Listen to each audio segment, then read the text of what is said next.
Hey, everybody, it's Alfred Parsar Jr. back with another Metropolitan Report live. And before I kick off this edition of the Metropolitan Report, just want to remind everybody if you are watching on YouTube, go down below, hit that subscribe button. Every time we post new content, whether it's a reel, a short video, or even a live video, when we go live, you get the notification. You'll get notifications of when we're scheduled to go live. So thank you to everybody tuning in here on YouTube, Facebook, and Twitch.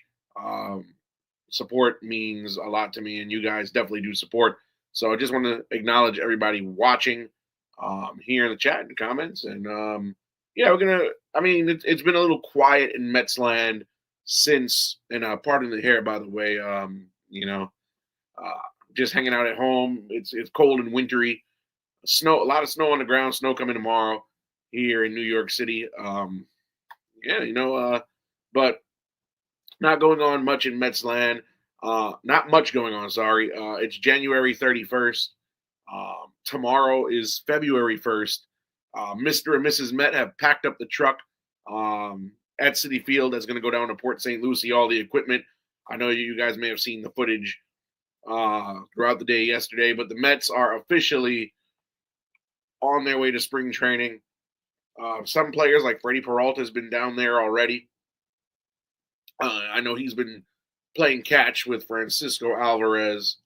So MLB spring training on the horizon, a couple of weeks away. Yeah, we're about 2 weeks away from spring training. Players getting ready to report, and we'll cover a little bit of things here on this edition of the report. First things first, the major news. He previously said that he was going to play in the World Baseball Classic and be the captain for Team Puerto Rico, but Mets shortstop Francisco Lindor no longer going to participate in the 2026 World Baseball Classic. Again, the World Baseball Classic is like the Olympics of baseball. Various major leaguers from the United States, Japan, Venezuela, Panama. There's an Italian team, Israel, a bunch of places, Dominican Republic, Puerto Rico, as we mentioned, all have teams. They play this round robin style tournament. The last tournament was in 2023, so it's every 3 years. The Mets have quite a few players in the World Baseball Classic confirmed. Mark Vientos will be playing for Nicaragua. Nolan McLean and Clay Holmes both will be pitching for Team USA. And Francisco Lindor was supposed to participate in the World Baseball Classic as the captain of the Puerto Rican national team. That, of course, no longer happening. And I covered it on the channel, how I felt when Lindor announced last season that he was going to play for Team Puerto Rico in 2026. But before we get into that, let's go over why exactly Francisco Lindor will not be participating in the 2026 World Baseball Classic. So apparently, Francisco Lindor earlier in the offseason had a procedure to clean up his elbow. So he had spurs in his elbow, and he basically got a surgery to clean that up. And this is breaking now. It was not reported when it happened, but this is a statement that the Major League Baseball Players Association put out on behalf of Francisco Lindor. So basically, the union came out and said this, and I quote, "Due to the cleanup procedure that Francisco Lindor had on his right elbow earlier this offseason, he will not be participating for Team Puerto Rico in the 2026 World Baseball Classic. Francisco is obviously disappointed that he will be unable to participate. However, because of WBC, World Baseball Classic, insurance constraints, he is ineligible to play in WBC games. He will participate fully in all spring training activities." Again, this comes as a major blow to Team Puerto Rico. Lindor, of course, one of the best shortstops in all of Major League Baseball right now. And Team Puerto Rico is going to miss him. In the 2023 World Baseball Classic, Lindor had an average of 450 with 5 RBIs, got his team which was Puerto Rico, into the quarterfinals where they were eliminated by Mexico. And of course, Lindor was part of that great game, Puerto Rico versus Dominican Republic, where Puerto Rico won the game, the same game that Edwin Diaz ironically got hurt in during a celebration. He broke his femur, which leads me to my next point. And I said this months ago, you could go backtrack on the channel, but it was there that I understand that these guys want to play for their country. I wholeheartedly understand that and get that. Who wouldn't want to represent their country and play amongst and for their countrymen for sports supremacy? I understand that. I understand why Nolan McLean and Clay Holmes want to play for Team USA. I understand why Mark Vientos wants to play for Nicaragua. I get all of that. However, I wholeheartedly believe that some of these guys, especially the guys who are extremely important to their major league ball clubs, should not participate in the World Baseball Classic. Now, I know this may be an unpopular opinion, but I'm going to go ahead and tell you guys why. A lot of these guys risk injury in doing this. Again, we saw it in 2023, the World Baseball Classic, where Edwin Diaz had to be wheelchaired off the field. Didn't play the entire season. And we saw how that affected the Mets. It cost Buck Showalter his job and so on and so forth. But then there's also the issue of guys swinging themselves out. Now, you want to take a look at Lindor, and I mentioned earlier in the 2023 World Baseball Classic, the man hit 450, had 5 RBI, sorry. If we look at the stats that Lindor had in 2023. So Lindor in 23 had a batting average of 254, which in the following year in 2024, he hit 273. Last year, he hit 267. He had 31 home runs. Okay, that's not bad. 98 RBI. And he had a 30-30 season.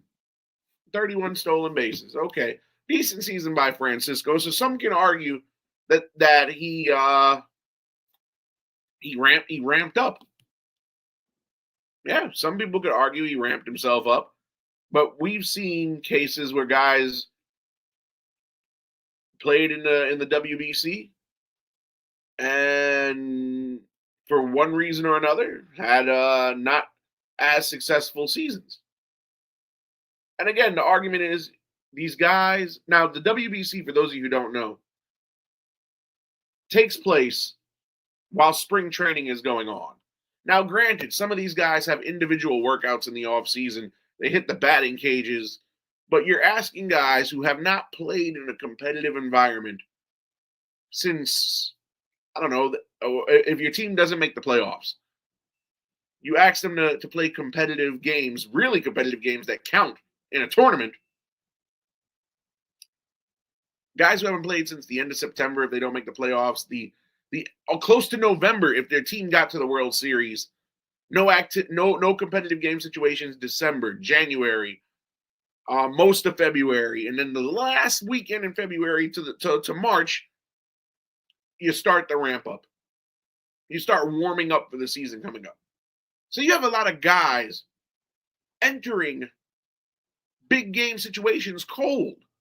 Like I said, these guys may be playing catch for pitchers. They may be playing catch in the off season, but they're not throwing 85, 90, 95, 100. Not at all. You really thought in 2023, right before the WBC started, that Edwin Diaz was flame throwing 104 miles per hour in his backyard playing catch? No. Or you got guys, yeah, they'll go to the batting cages in Florida in December, in January, or Arizona, wherever the team complex is, whether you're in the Grapefruit League or the Cactus League. More than likely, before February, nobody's at the team facility. And you have these guys, they're being pitched to by one of those machines they're not facing. I mean, yeah, you could program it to go to 90, 95, but just to stay warm or warm up, they're not hitting full speed pitches of like 104 miles per hour from the arm of a Aroldis Chapman. No, if the guys are important to the dynamic of the team, like Lindor is to the Mets, do not play in the World Baseball Classic because number one, God forbid you get an injury like Edwin Diaz, you're going to lose a year off your career or significant time from the season. You might miss the season. That's number one. Number two, you look at some of these guys, and like I said, they may outperform themselves. It didn't happen to Lindor in 23, but another Met. Well, he's not a Met anymore, but a friend of the show, Pete Alonso, former Met, who I miss very much to this day. He played in the WBC for Team USA in 2023. He had a good season too that year. 46 home runs, 118 RBIs. Batting average was 217, so that was his career low that year. So while he did mash and had 46 and 118, Pete, 217 average. You look at another ex-Met who played in the WBC in 2023. Jeff McNeil played in the World Baseball Classic in 2023. And McNeil, who won the batting title in the NL in 2022, we saw him in 23. That's when he first started to decline. Went from hitting 326 the previous year to 270.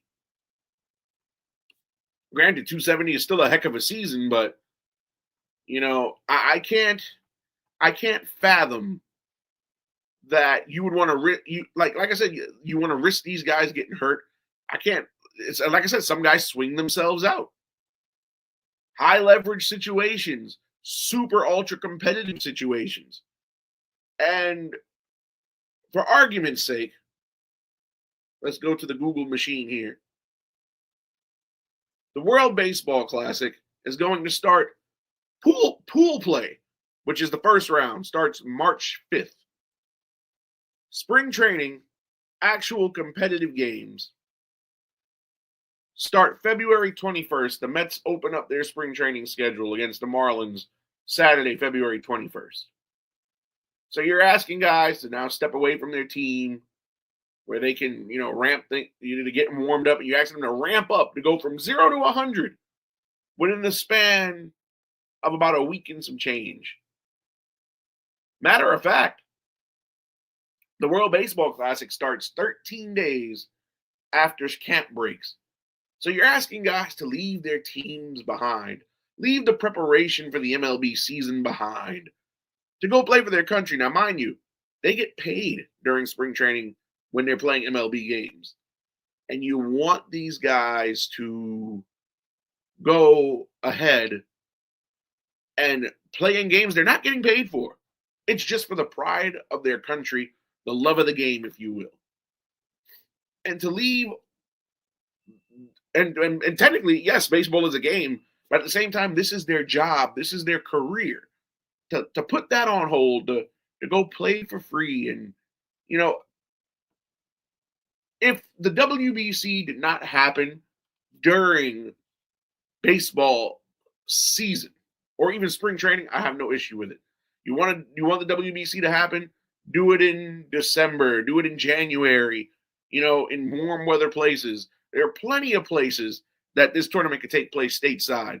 I know there's sites all over the world that these teams play in, but these games could occur in Tropicana Field has been rebuilt. The Tampa Bay Rays, I was about to say Devil Rays, sorry. The Tampa Bay Rays have a home again. They play in a dome. It's climate controlled. You could have games there. Lone Depot Park in Miami has a roof, closed the roof, climate control, and you've got a stadium there. Who else has a roof? Rogers Center in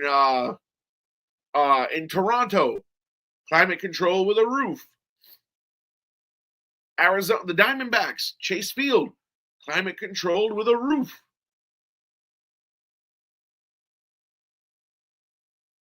Like, I understand that you want baseball, you want baseball during spring training and whatever, but there are other alternatives Other than, well, I mean, they are going to have pool play in Miami, but there are places that you could have baseball in the United States during the winter months, the Decembers, the Januaries. If we're looking at the World Baseball Classic here, pool play will be in the cities of San Juan, Puerto Rico, Houston, Texas, and Miami, Florida, and Japan in the Tokyo Dome.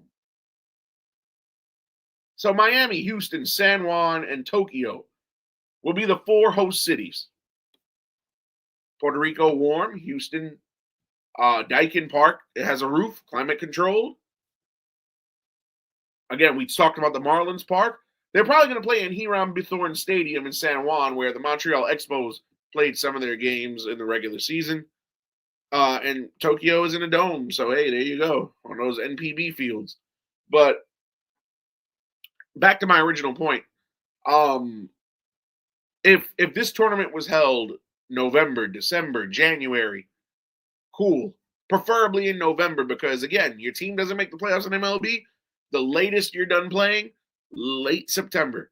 Your team makes the World Series, you're done end of October, close to November. Have the tournament in November so guys are still somewhat warmed up, rather than giving them a long rest period and then expecting them to go compete at the highest level when the most they've done in the last couple of months is just hit the batting cages. They haven't faced live pitching, or you want a guy who's throwing maybe half of what he can throw, 50, 60, 70, and now you want him to throw 100 miles an hour pitch. That's a recipe to get hurt. And I hope to God, with the way that David Stearns, and like I said, I'm cooling off on the David Stearns bashing for now, with the last couple of moves he's made in the last week. But with the way that man has gone about pitching, it would be a great shame, especially the way that this Mets rotation is currently projected to be, if we lost not 1 but 2 pitchers in our rotation. Clay Holmes, and I don't even know why Clay Holmes is participating in this tournament, because I personally feel, I mean, it's never confirmed, nobody's publicly came out and said it, but I feel that Clay Holmes, who, mind you, was a closer in 2024, transitioned to a starter in 2025, and I think that he suffered from arm fatigue as the season wore on last season. And you can, I'm not going to rehash it, but there are old videos on the channel on YouTube. You could go watch it. I've talked about it. But I personally believe that Clay Holmes, who, again, I believe suffered from arm fatigue, should not be in this tournament. Let him rest. Let him ramp up spring training. You're going to take a guy who was used to throwing 1 inning every couple of days, or 1 inning on an as-needed basis every few days, and you converted him to a starter where he had to throw 90 to 100 pitches once every 5 days in the regular season, and he fell off in the second half. That's a guy you should let rest, because now think about it. What do a lot of these teams say? Oh, he's on a pitch count. He's on a pitch count. So let's say they only want Clay Holmes to throw X amount of innings this year. The Mets have a goal for Clay Holmes. We don't want him to go X amount of innings. Okay, he has to pitch in spring training somewhat. And now he's going to add on to the arm in the World Baseball Classic in games that don't mean anything for anybody other than for one country to say, haha, we're the best country in baseball.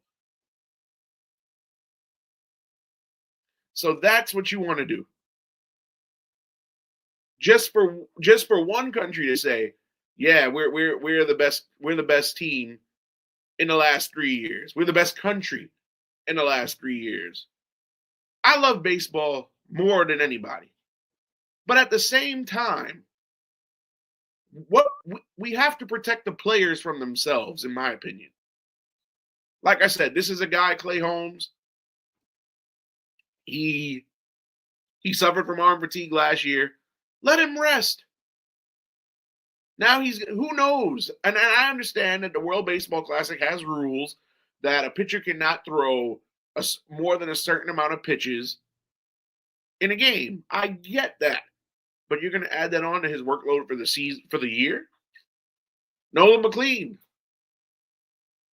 young phenom. We saw what he could do last season. He was major league poised and ready. But at the same time, we don't know if he's going to be suffering from the sophomore slump this year. Sophomore slump's a real thing. Now that teams have had a chance to see him, they have tape on him. There's film at the major league level. And he's going to be in his first real major league season this year. It's not going to start in the minors. Not going to wait until the end of July before he throws a major league pitch. No. Nolan McLean is projected to be on the opening day pitching rotation, or the opening day roster, I should say, to start the season. But back to Frankie Lindor.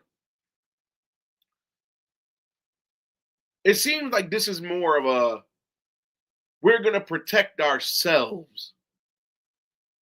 The WBC is going to protect, because this is an insurance issue, they said.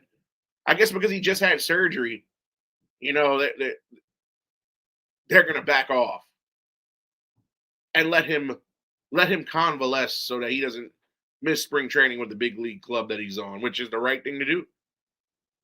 But if you ask me, I do not believe that key figures, like if you want a guy like if you want Ronnie Mauricio to go play in the World Baseball Classic, all well and good, because Mauricio, you lose him, and not to say that one person is not worth anything, but you lose him is not a detriment to the team. You lose Lindor, you lose McLean, you lose Holmes, that hurts. So that's my opinion on that. I'm glad that, for insurance purposes, so I'm pretty sure it was against his will, because if it was up to Francisco, he probably would play in the tournament. But I think, so my issue is, if this tournament, just so I make sense so nobody misunderstands, if the tournament was held right after the World Series concluded, okay, fine, I'm good. December, okay, fine, I'm good. Even even January. But don't stop these guys from warming up after their bodies have rested for the better part of 5 months. So that's that. If this tournament was in November, okay, no problem.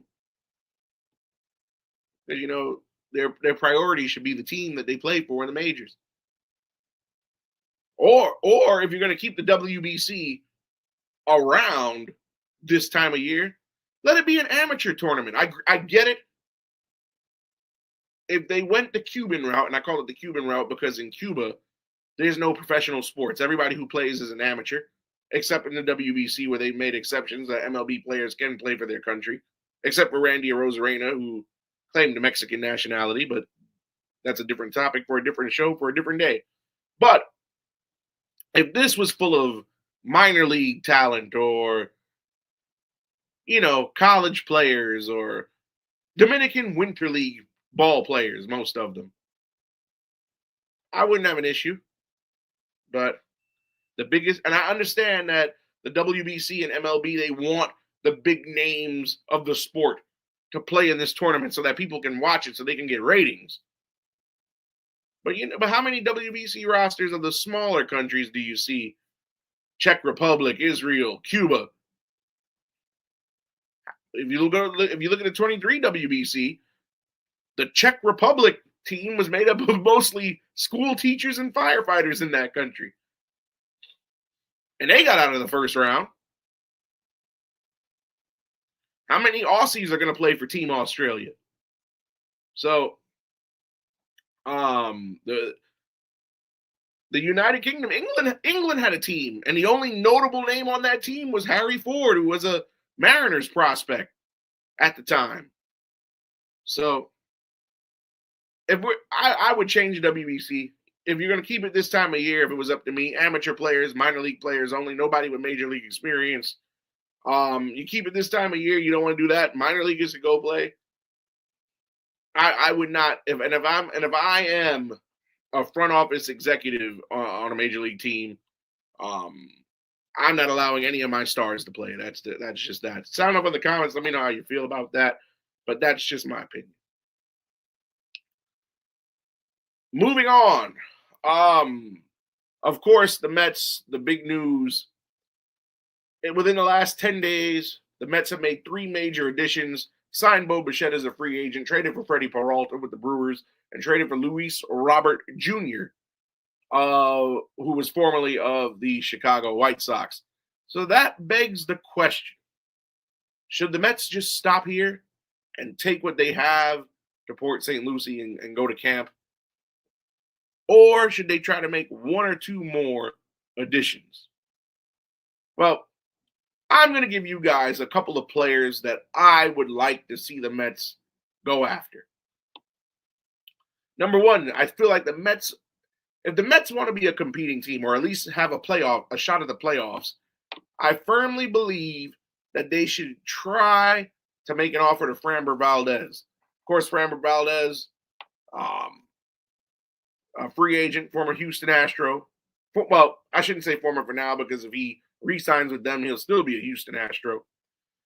But if you look at the Mets' projected pitching rotation, it's Freddie Peralta, Nolan McLean, Clay Holmes, Sean Manaea, David Peterson, with Kodai Senga, Jonah Tong, Christian Scott, and Justin Hagenman. All are going to compete for a spot in the rotation this spring. Whether you believe Jonah Tong is ready for Major League Baseball or he goes back to the minors to start the year, we don't know how Christian Scott is going to look. He's coming off of Tommy John. He missed all of 2025. Justin Hagenman, we saw him throughout 2025. He's still around. And Kodai Senga, who knows if he's going to be ready for spring training after not being ready after a rehab stint in the minors a couple of weeks last season toward the end. But I like Framber Valdez a lot. Great caliber pitcher, 2-time All-Star. He's cracked the top 20 of AL MVP voting twice in that time span.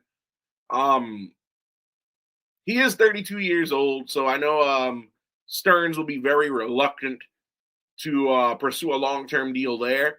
But one thing that leads me to believe that the Mets could add Framber Valdez on a short-term deal is the fact that Framber, who was one of the better pitchers in baseball last season, he's still on the market. This guy is still on the market. This was a guy who pitched 2 complete games last year for the Houston Astros. If we look at Framber Valdez's numbers, the win-loss record not too great. 13 wins, 11 losses, and 31 starts. 3.66 ERA. He had more innings pitched than strikeouts, 187 strikeouts and 192 innings. But if you look at the career numbers, 81-52 win-loss record in 188 games. He's got 1,053 strikeouts in 1,080 and 2/3 innings pitched. Lifetime ERA of 3.36. Pretty serviceable, if you ask me. But Framber Valdez been in the big since 2018. World Series champion in 2022. He's had years where he went 17-6. That was in the 2022 championship season. 2024 he went 15-7. Outside of 2019, he has never had a season in his big league career where he had more losses than wins pitching. In that 2022 season, his ERA was 2.82. In 24, 2.91. So the guy is very capable at pitching at a really high level.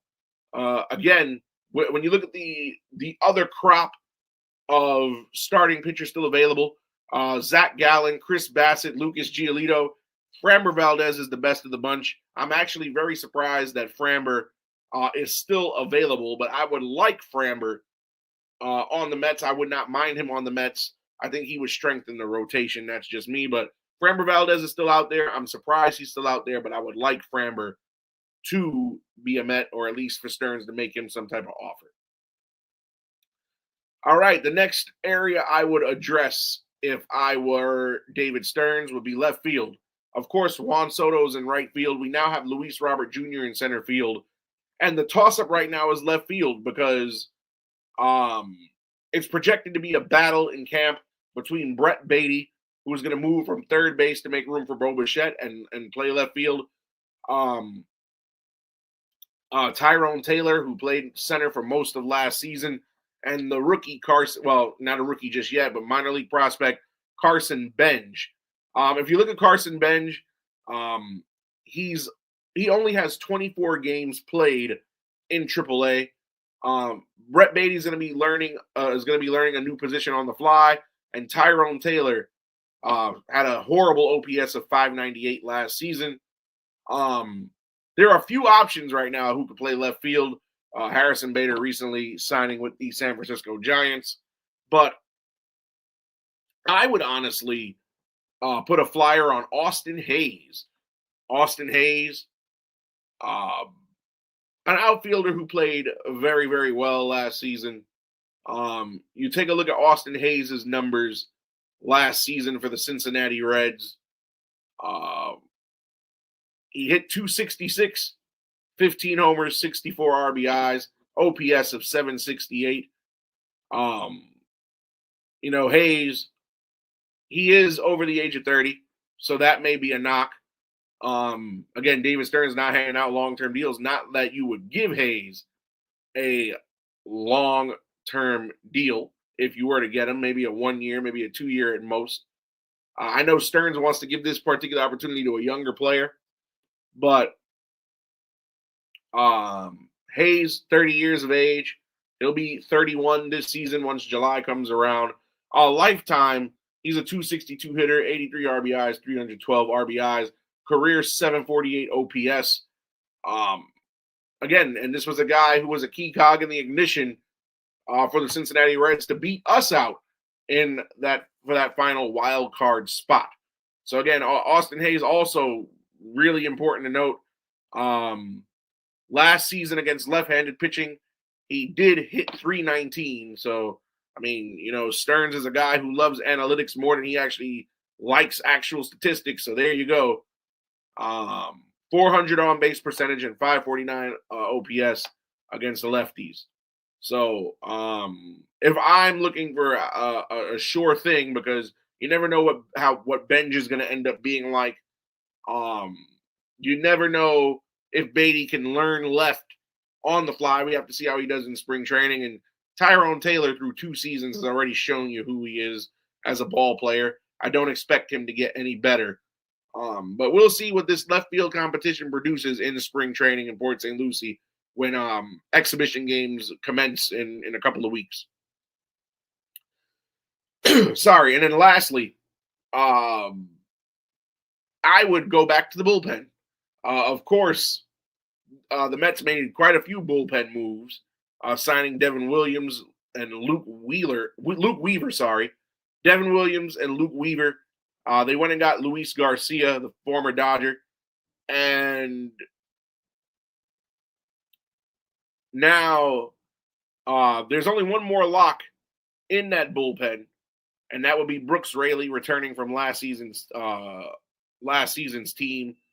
So that's not always a bad thing. But then you look at the rest of the bullpen before Garcia, Weaver, and Williams.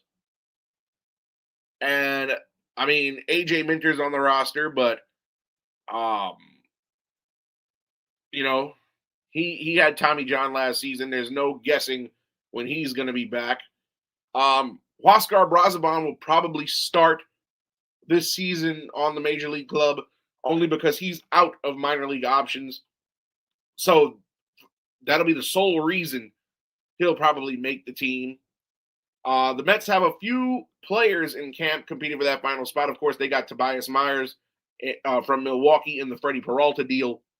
And Craig Kimbrell, the former World Series champion, closer of the year, rookie of the year of Atlanta Braves, Boston Red Sox fame. He will be in camp competing for a spot, which I do think he will get and deserves. But as far as relievers, I don't know. There are a couple names that are floating around that I would take a stab on. I mean, again, I thought that the Mets signing of Kimbrel was very, very, very good, considering that you're getting a championship, a guy who knows what it takes to win a championship, pitched at a very high level for a very long time. But yeah, I think he could make the. I think he could make it, but um, there are quite a few names here that are still unsigned. And looking at this list, I wholeheartedly believe that if I'm David Stearns, I'm going to go ahead and field some offers. Michael Kopech is one. He was a great prospect with the Chicago White Sox. Um, Paul Sewald, former Met, recently played for the Mariners, Diamondbacks. He can still go he still has some gas in the tank. Evan Phillips, who was a favorite of Dodgers manager Dave Roberts, I would take a flyer on him just to fill out the rotation. So there are still some quality arms out there. Jalen Beeks, the former Tampa Bay reliever. These are not guys that you want to close games, but these are guys that could get you an inning. I wouldn't have any issue with any of those names. Yeah, Brent Suter, former Milwaukee Brewer. David Stearns knows him very well. So, again, I would not be opposed to any of these. I would not be opposed to any of these names signing with the Mets. I doubt Stearns goes after bullpen help, but those names listed, I would like to see at least in camp trying to compete for a job. So that's just me right there.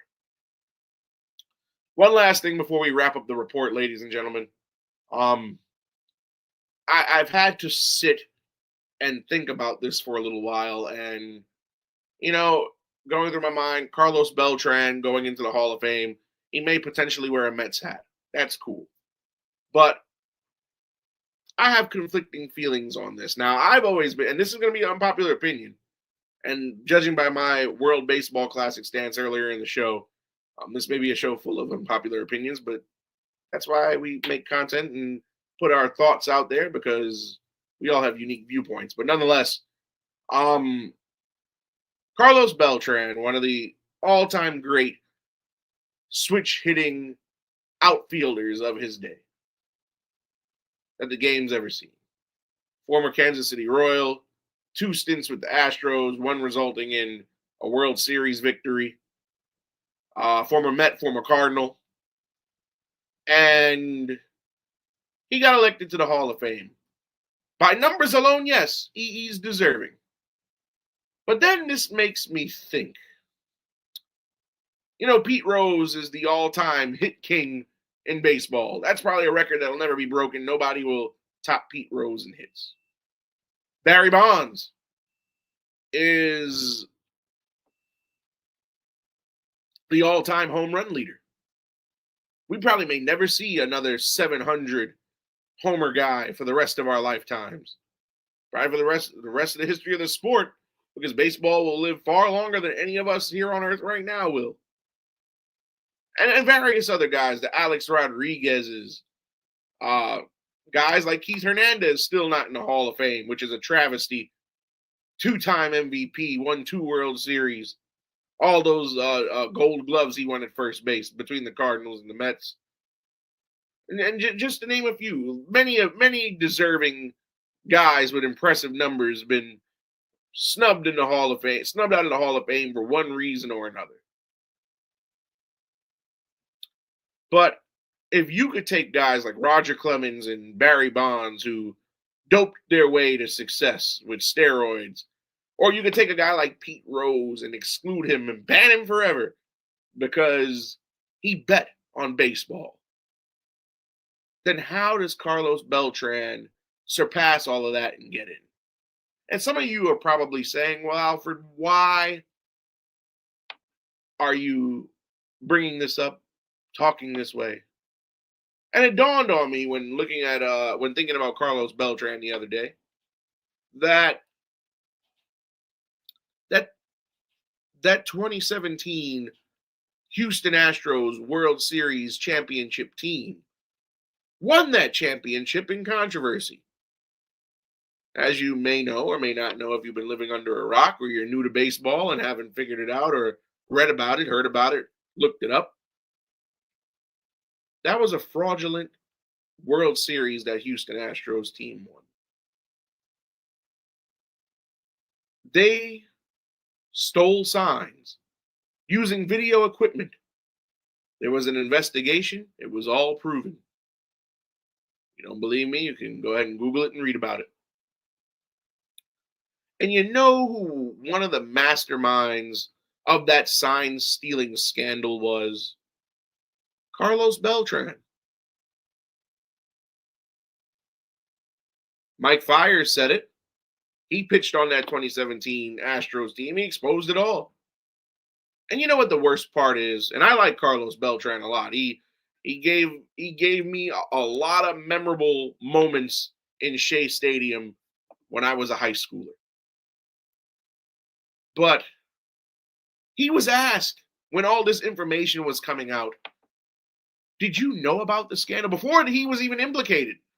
Did you know about the scandal? Oh, no, I don't know anything.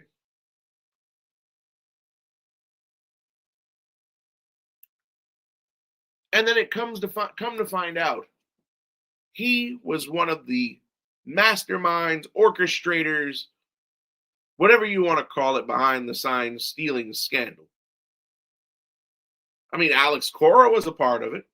So was AJ Hinch. Cora has since been reinstated into baseball after being suspended for a year. He manages the Boston Red Sox.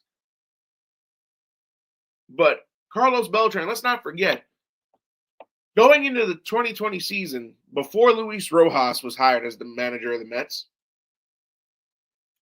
Carlos Beltran was hired to be the manager of the Mets.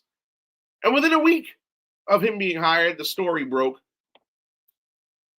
And the Mets said, we're going to have to part ways. So if the scandal wasn't even, if the scandal was so outrageous that he was forbidden to manage a team, he was immediately fired after being hired a week before. If his participation in orchestrating the scandal stopped him from being a manager in the sport, then why does it not stop him from being a Hall of Famer? Now, like I said, on paper, does he deserve to be in the Hall of Fame? Yes, I think so. But when compared to Barry Bonds, Roger Clemens, Alex Rodriguez, Rafael Palmeiro, Sammy Sosa, Mark McGwire, Pete Rose, Shoeless Joe Jackson, who was accused of throwing a World Series. What makes Carlos Beltran get a pass over those names? Now, again, Carlos Beltran, great player. But baseball has a history of allowing those who have admitted wrongdoing and apologizing to go ahead and be inducted. But you look at some examples of that. And you look at Mike Piazza, who admitted to steroid use, and he got in the Hall of Fame. David Ortiz, Big Papi, another one. Admitted to the steroid use, they let him in the Hall of Fame. So Beltran feigned ignorance and lied to the people and said,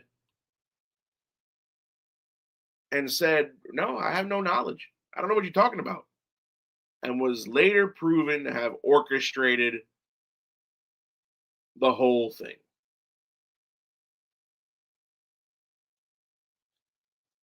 I'm not bashing Carlos Beltran, just for those of you out there. Nor will I defend him, because I personally believe if you cheat the game or screw the game, you shouldn't be enshrined in anything. But what? Where is the fairness? If Pete Rose, who has a record that'll never be broken, over 4,000 hits, all-time hit leader, and he isn't in, then how does Carlos Beltran supersede that? Barry Bonds most home runs. Nobody's probably going to hit over. Nobody else in our lifetimes probably joined the 700 club. Albert Pujols was the last one to do it because he played long enough. How does what Carlos Beltran did? And you know what? Well, of course, Barry Bonds with 762 home runs. We'll never see that again. But you know what? I understand. Even though I don't agree with it, I understand why Pete Rose got the punishment he did. I understand why Barry Bonds is getting the snub. I understand why Shoeless Joe Jackson of the White Sox got the treatment he did. But isn't sign stealing and getting unfair competitive advantages and taking pictures and videos of the opposing team in the dugout and putting a camera in center field to record the signs of the catcher, and that's why they use PitchCom nowadays, so that this thing doesn't repeat itself. So look at the actions from orchestrating this scheme that came of this. Teams not using signs for the catcher anymore. Now they're going to PitchCom to avoid getting their signs stolen again. Banging a trash can and whistling because you know what pitch is coming because you've memorized the other team's signs. And you got a World Series out of it. A lot of people say that doesn't happen. The Yankees probably go to the World Series in 2017. And then, who knows who would have won that year.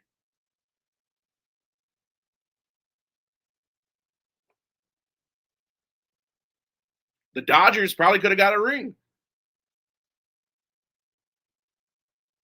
We'll never know. Dave Roberts could have had his first one then instead of 2020. But if you punish Pete Rose and Joe Jackson and Barry Bonds for betting on the game, for taking supplements, for throwing games, I think orchestrating and organizing a sign-stealing scandal or sign-stealing operation that turned into a scandal is just as much up there with those offenses. And the fact that he lied about it and said, I don't know anything about this, when he was the mastermind behind it. What he did wouldn't even allow him to manage a major league team after he was hired to be the manager. But they could put him in the hall. Make it make sense. I'm arguing on the behalf of others. I'm not saying he shouldn't be in, but I'm arguing on the behalf of others. If Pete Rose and Bonds and Clemens and all these other people and A-Rod and Shoeless Joe can't get in for their crimes against baseball, as much as I love Carlos Beltran, he's got to sit out too. It's not like he was like Piazza and said, yeah, I took the steroids. I apologize. I'm sorry. But he didn't do that. He said, oh, I didn't know. When he didn't know because it was his idea. But folks, that's another Metropolitan Report. Again, follow us on YouTube. Keep up with us. Follow us on Facebook, the Instagram, the X account. They're all down there. Shout out to my friends at the Grid Network. We will be back with another episode next weekend. Until then, we'll have short form content and lots of reels to keep you updated with what goes on as the Mets progress toward Port St. Lucie. Again, this is Alfred Parsar Jr. Thank you for tuning in, guys.